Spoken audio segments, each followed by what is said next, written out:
Welcome. Today, we're diving into a really fascinating explainer. We are going to break down an absolute classic, Andreas Michel's textbook, Einführung in die italienische Sprachwissenschaft.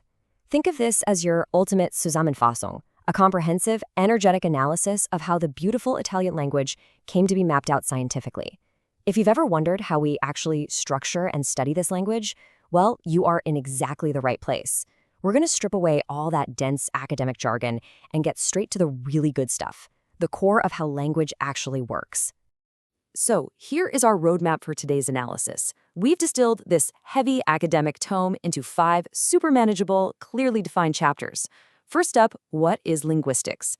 Second, the roots of the discipline. Third, Dante's revolution of the vernacular. Fourth, the questione della lingua. And finally, Chapter 5, modern structuralism. Let's get moving. All right, Chapter 1. What is linguistics? We're going to kick things off by charting the vast modern map of Italian linguistics. You know, every great intellectual journey really needs a map. And to truly appreciate the immense value of Andreas Michel's work, we have to rewind a bit to the state of the field back in 1987. Check out this quote from scholars Horst Geckler and Dieter Kattenbusch. To our knowledge, there is no introduction to Italian linguistics. Isn't that wild?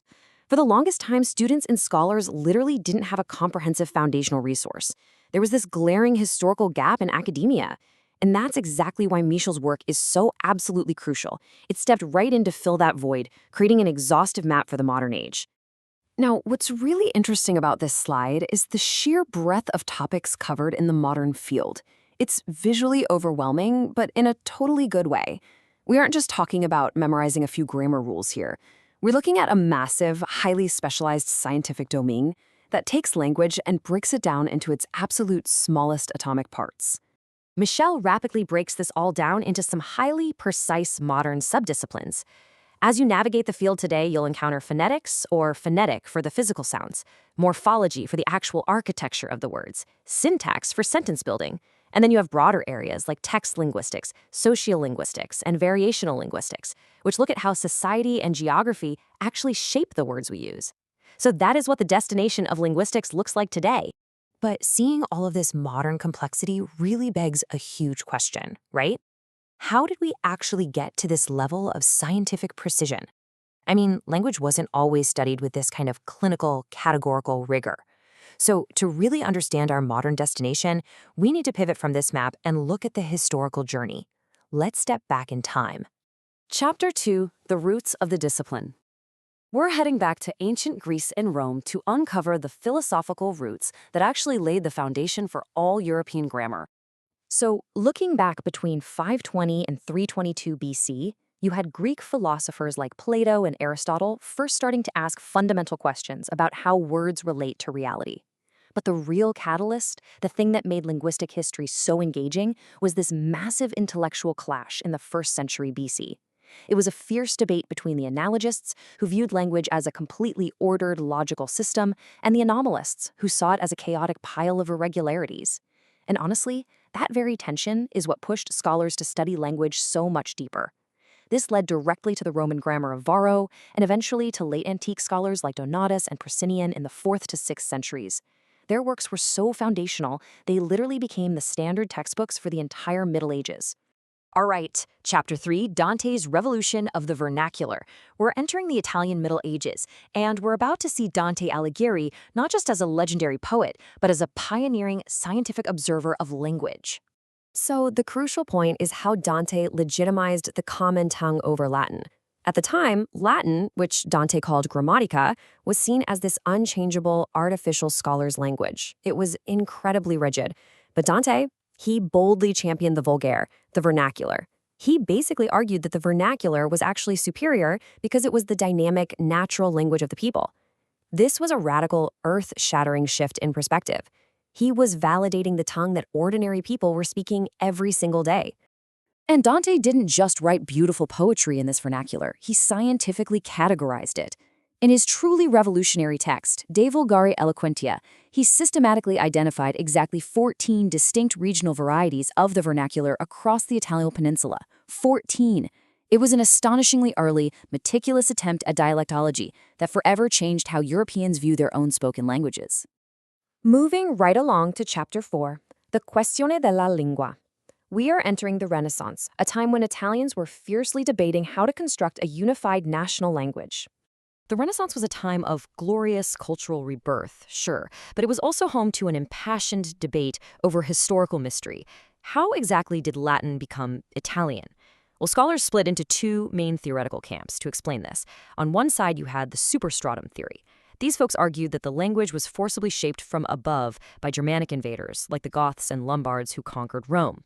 On the flip side, you had the substratum theory, which argued that underlying ancient indigenous languages, like Etruscan, kind of bled through from below and altered the Latin spoken by the commoners. It was basically an intense intellectual battle over tracing their own linguistic DNA. Let's dive into Lodovico Castelvetro's three-step theory to show how early linguists attempted to solve the mystery of their own linguistic origins. Step 1. Vulgar Latin, basically the street language, gains importance in Rome due to societal shifts.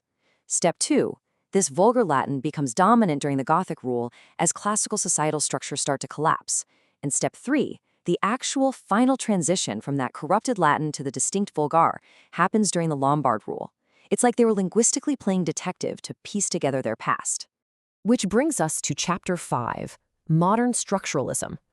Here we move into the 20th century, where the discipline makes a massive scientific turn, shifting away from a historical focus to the exact synchronic science of structures. You absolutely cannot talk about modern linguistics without bringing up Ferdinand de Saussure. He briefly introduced this totally revolutionary concept that language is essentially a system of arbitrary signs. So a linguistic sign is made up of two parts, the signifiant, which is the physical sound of a word, and the signifié, which is the abstract mental concept. And the kicker? The connection between that sound and that concept is completely arbitrary. There's no natural reason a dog is called a dog. This simple yet profound realization just blew the doors wide open for a completely new, structural way to analyze language. And this brilliantly illustrates Saussure's axes, pulling abstract theory into a concrete visual. He showed that every single piece of language operates simultaneously on two intersecting structural dimensions. Let's unpack this precisely using the Italian phrase Tiberio va a scuola. Tiberio goes to school. The horizontal line you see is the syntagmatic axis, representing the sequential flow of language. You are chaining elements together horizontally. Va, then a, then scuola. On the other hand, the vertical line is the paradigmatic axis. This one is all about selection and substitution. You can swap out the word Tiberio vertically for the pronoun lui, meaning he. So elements are either swapped out vertically from your mental dictionary or chained horizontally to create meaning. It's literally the hidden architecture of every single sentence you speak. So, what does this all mean for us? I want to leave you with a final provocative thought. How does your own daily speech fit into these structural axes? Next time you're just chatting with a friend, I challenge you to think about the precise vertical choices you're making from your vocabulary and the horizontal chains you're building in real time. As we've seen from Andreas Michel's textbook, language isn't just a random pile of words. It's an incredible, structured system refined over millennia. Thank you so much for joining me for this explainer. I really hope it gave you a phenomenal map of the Italian linguistic world. Keep learning, and I'll catch you next time.